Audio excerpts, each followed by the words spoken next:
So in essence, you know what keeps them moving and growing and living Tell me. is other catfish or that predator. So if we never have predators in our lives, we stay stuck and we don't progress nothing. So every time we ask, God, take away this stress, God, take away this issue, we're asking God to make us weaker, not stronger. Okay. Because instead of asking like, hey, God, make me more creative, make me more passionate, make me more patient, Hmm. we ask, hey, take away this, but then we still want everything else that comes along with it. How does that work? That's I don't know. lazy. I don't know. I mean, if you think about it, it's from the first time we're born, Danny. It's not easy, Right. dude. You gotta be one in a trillion sperm, really, and only. And God's very very clear that if you don't get to that egg first, done. Right. You're done. So from the moment we're given a chance, we we are we're on the point of destruction from the beginning. Exactly. So in essence, why did that sperm get to that egg? Right? So you Fought ask through. it fought through, right? So All right. So then you think of everything else, like as far as how people complain, how people say, oh, I want more money, I want this, but they don't look at everybody's backstory, the back end, the Mhm. behind the curtains. They think, oh man, Dr. Jimenez, you're a doctor. Well, shit, you didn't know how many times you've lost and rebuilt your practice, or you're a gym owner you haven't made. You don't know how many times you have to go in at 4 in the morning to get a workout in because you have to train people all day long to ensure that this business stays afloat. Right. People don't see the back end. right. They're quick to say, oh, it must be easy. No, it's not No. easy until you step into the person's shoes because you're the one that has to sign the checks. You're the one that has to stay up at night and figure out payroll. You're the one that has to be creative and figure out how you're going to make ends meet. You're the one that constantly has to be on it. As much as you want to kick back and say whatever and do this. And well, I would love to work out 4 or 5 hours a day. That's my passion. Isn't that Right. your passion? Yeah, it's my passion, dude. Can we? No. No, right? no. What do we have to do? We have to be meticulous. We have to be disciplined. And we have to ensure we have a proper order to ensure we stay on top of schedule. Yes or no? Absolutely. Exactly. You So I'm saying at the end of the day is if you don't have something chasing you, I think you become fat and dormant and you become lazy. I think nature is designed to eliminate you. Alex would say, it's survival of the fittest, limiting the species, or whatever he'd call it when he's in biochemistry stuff. I got to tell you, it's not easy to be a business owner. It's not. It's not easy when you have no sleep. Ever since I've known you, you've put time in from early hours in. You're here from 4:30 in the morning, and here, what time is it now? You're here. Exactly. You're here, and we're here sharing some stories. It's one of those things where it's going to be nonstop all our lives. But here's the thing: if you don't do it, it doesn't stimulate you to become good at what you do. Right. You become lethargic. Everything goes bad. Literally, you slowly begin the process of ceasing to exist. Right. So We all need rest, right? Right. To rejuvenate, get creative. It's scientifically proven. You need that to reset. You have to, otherwise you burn out, right? Right. Okay. After how many days of rest? 1, 2, where you just get disconnected. spastic, you kind of like, all right, cool. I rested enough. I'm good. You don't stay stuck there. No. See, and I pray for vacation, right? And when I get it after about 3 days, I'm like, okay, Right. all right, I'm done. Let's go. Yeah. Okay. What am I going to break? What am I going to do? Yeah. So that's how we are. Exactly. But that's what makes you so successful, right? Yeah. It drives us. It drives us, and it drives us in creating who we are, and it also gives us a vision as to what we're going to do. Danny, when we start these podcasts, we want to get a little bit or tell the people a little bit about the story of what you do, and tell them about where you've been and what's been happening with you. Okay, so for me, it's very important to share with the people what is actually happening. I've always been one to say, I see how hard you work, and I see how much effort you put into things. But I'd like to know a little bit about you as to what actually made you and what kind of makes you click a little bit. When I actually discuss these things, I want to ask you what made you begin Push. What made you start this massive organization? I want to reach the masses of people and help people. So in all reality, then in all reality, my sister, my brother-in-law, my brother, we've all come from platforms as far as speaking, preaching, singing, whatever it is. I was always kind of the black sheep, so to speak. And I mean that like in a good way because I wasn't treated differently. I just was very rebel, if that makes any sense. I wanted to create my own. So if my family went right, I'd go left. If the people would go right, I'd go left. I was always trying to find a different way, and I was just stubborn like that. But I think that's what allowed me to become the most successful. But that's what allowed me to create this place so I can reach the masses of people and have my own platform of changing people's lives. Let me ask you, when you first started up Push, what was your what was the reason you started it out? You know, did you you were always into fitness? Ever since I've known you, you've always been into a deep understanding. You know, I love sharing that story with people about when I first met you. Okay, you were driven. I mean, you were this kid that's just like you were hunting for knowledge. You were trying to figure out what it was that made people tick. And you wanted to teach people. A little cocky, I'd say, but being 18 years old, I mean, who isn't, right? At that age, Right. you haven't been thumped in the head a couple of times, but you did, and you shared it with people, and you did that. But what made you? What drove you? Because I got to tell you, I'm a big believer, Danny, about like when you evaluate families. I see how hard your dad works. I see how your mom's incredible in terms of what she does. She wins these CrossFit competitions just on mere. Literally, you have to turn off the lights to get her off the wall because she just keeps on going, right? Yeah. I mean, what is it what do you feel drove you, and what started the whole philosophy of trying to help people out? I think like you put it, my parents' work ethic. They just never stop. They still don't stop. They still try to move forward despite what life throws at them, and they're successful in their own way. They never stop working towards their marriage, towards their love, towards serving each other. The biggest thing they showed me is we always have to serve people, and they serve each other. They serve at the church. They serve wherever they go. My dad, doesn't matter where it is. He's always trying to. If it's not your house, it doesn't matter. He try to take out your trash, clean the table, whatever it is. You got to tell him, hey, Dad, like just chill. But that's where I learned it from. You don't just go anywhere and just be. Wherever you go, you always serve, and that's I think it's a faith mentality. You know, it's biblical. You don't you wherever you are, we are supposed to serve people as husbands and wives. We're supposed to serve each other. That's what makes us so successful. You know, you look at Jesus in the Bible, and what did he do? He served people. He helped people. Not the norm, the most unorthodox and unreligious people. You know, all the people that needed the most help, not the most religious. And I think that's what I love to do. I love helping the people that need the most help, the odd, the unconventional. Not the people that are already athletic. Don't get me wrong. I do love helping them, but I guess I like helping the unorthodox, so to speak. Yeah, you know what? When you mentioned that about your dad, one of the things I noticed is that I came here to work out at around 6 o'clock in the morning, and it was freezing outside, literally freezing. You had a flat tire. Your dad was lifting the car by himself to get that tire up. Yeah, It was crazy. I go, you know, by the time I got there, I was like, there's this guy working on it. There was no jack. He's actually picking up the car himself. He's pushing that thing up and lifting the car to fit the tire on. I was like, you got to be kidding me. You didn't even know. I told you. And they go, man, my dad never asks for, you know, he just does it.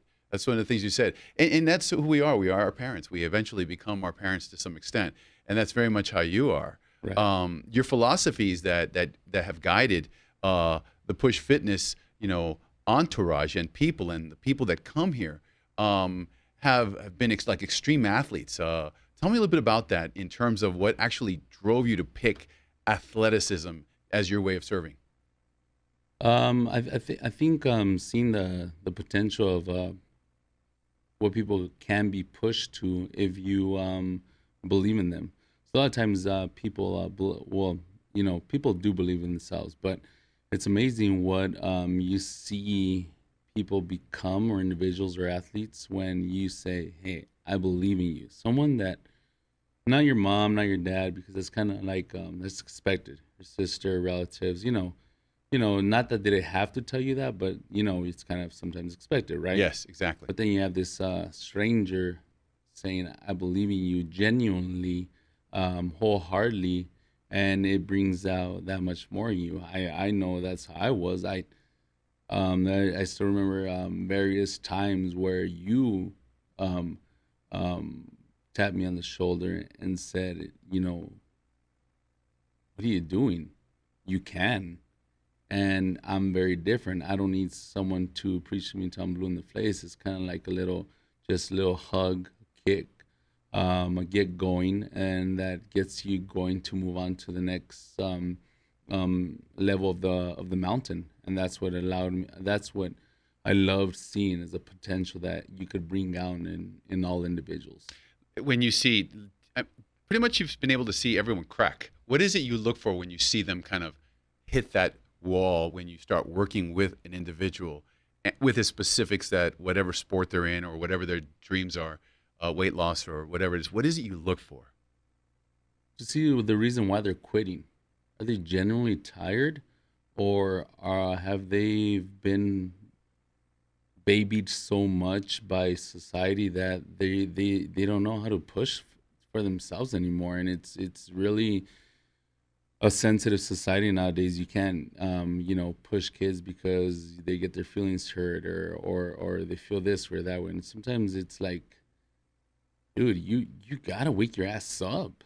If not, you're not gonna make it in this life. Nothing comes easy, and I think we're all expectant for things to become easy, because we're a microwave generation. Everything wants to be done so quick. So I look for the reason as to why they're quitting. This genuinely, like, they're tired and they're gonna throw up. Cool, all right. But you remember firsthand when I worked out with you, I went to go to the restroom, threw up, I came right back. Why? Because it's what you build with that person, that respect. Why would you want someone next to you that's gonna quit on you when it gets hard? Mm-hmm. You know? Yeah, that's exactly right. How are you gonna count on them? How are you gonna depend on them? No, exactly. You can't.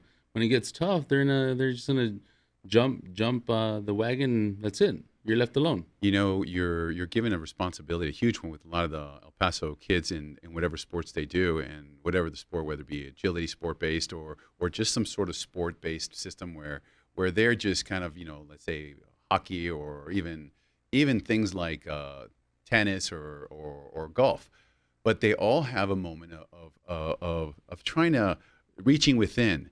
I love the way you do that, in terms of you can go ahead and see the depths of what is wrong with them, and you can actually connect with them like no other. I've seen that every single time, and with my own kids too. When you train them, you asked why. So really, like, that bodes to the point. No one cares what you know; they care that you care, and that caring really allows them to open up, huh? Right? Yeah, definitely, it does. It does. It makes them see, like, I do have it in me. I need to quit babying myself. Right. And I need to get up and get after this, because no one's going to give it to me. I got to get up after it and work for it, period. When I would tell my daughter, or when they would come in and say, you know what, I'm not coming, and I'm not going today, right? And I say, all right, well, let me call Danny. No. They feel like they have they sense the obligation and the trust that you've put into their hearts like no other, because that's what they want. They want someone to believe in them. Exactly. To push them. That's why the push, huh? The push. There's another word. There's the adage of the push. These are very important points. What got you into? Do you have to deal with, like, the mind stuff and like work? How do you work on developing a child's, or working them through their own mental impediments or their own mental kind of dynamics to make them better of who they are. If that makes sense, yeah. You got to build a foundation with them first. You got to build trust with them. You can't just go in and yell at them, hey, let's go. Let's go. Like, move your ass. Don't be a little bitch. You can't just do that.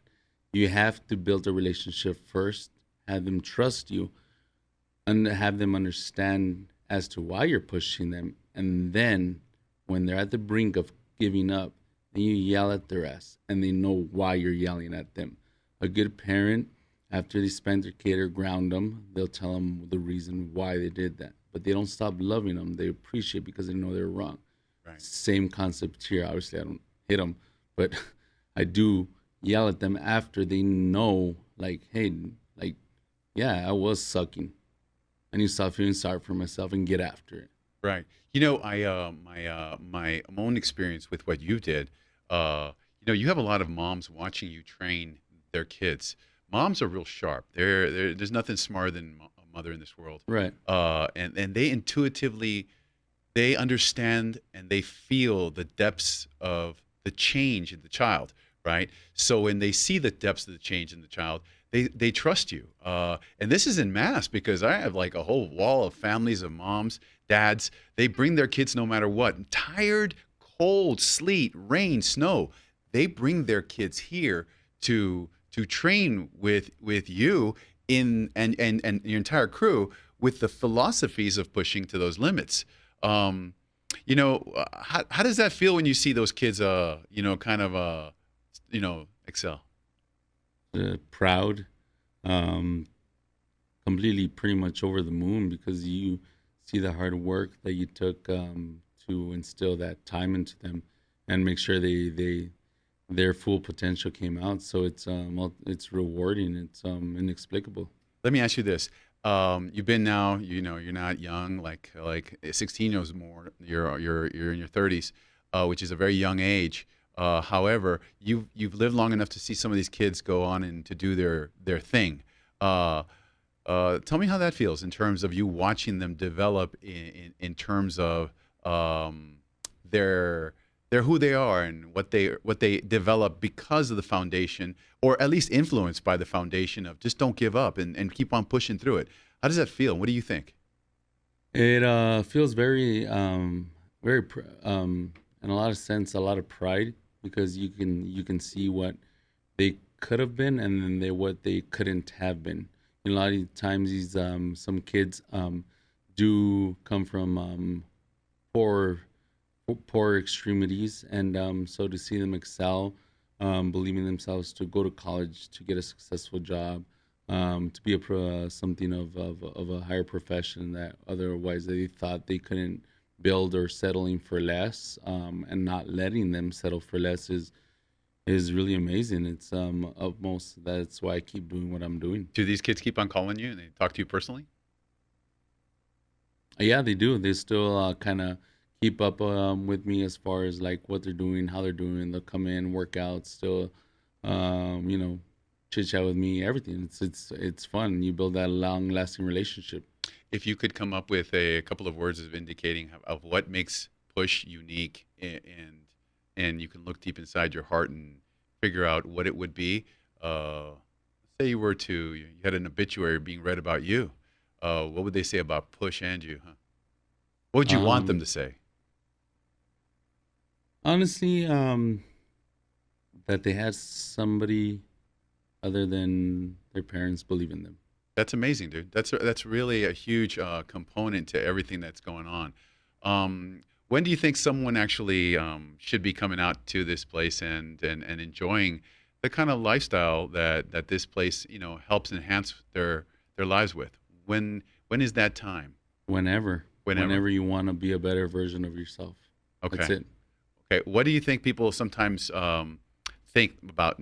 Why shouldn't they come in? What should not be an impediment of them coming in here? Their image, that they can't do it, that they're not athletic enough, that they're obese, that they have knee problems, low back problems, they're gonna look foolish. The whole thing is that at the end of the day, we've all looked foolish to one extent or another. But the point is, if I always assumed what others thought, and paid attention to how I felt as far as being embarrassed and not being good enough, then I wouldn't be where I'm at. Well, I gotta tell you, I've learned a lot from you, and if anything, my kids have learned a lot from you by just your persistence.